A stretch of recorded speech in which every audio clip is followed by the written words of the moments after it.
U.S. strike on an alleged drug boat kills 2, leaves 6 survivors in the Caribbean. Add AP News as your preferred source to see more of our stories on Google. Add AP News on Google. Add AP News as your preferred source to see more of our stories on Google. Share Washington.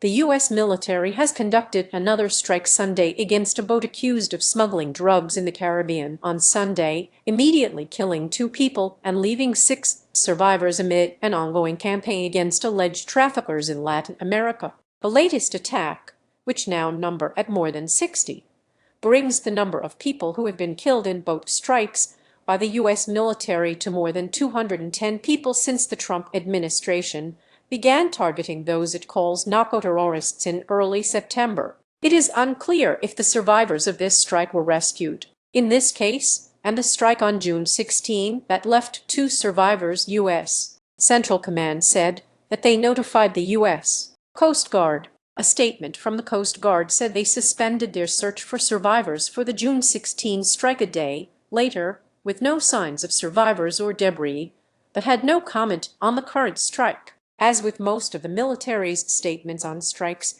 in the Eastern Pacific Ocean and Caribbean Sea, U.S. Southern Command said it targeted the alleged drug traffickers along known smuggling routes. The military did not provide evidence that the vessel was ferrying drugs. A black and white video posted on X showed a boat speeding through the water before being struck by a visible projectile and then bursting into flames. President Donald Trump has said the U.S. is in armed conflict with cartels in Latin America and has justified the attacks as a necessary escalation to stem the flow of drugs into the United States and fatal overdoses claiming American lives. But his administration has offered little evidence to support its claims of killing narcoterrorists. Read more. Critics of the strikes have questioned the overall legality as well as their effectiveness. Part of the argument has been that the fentanyl behind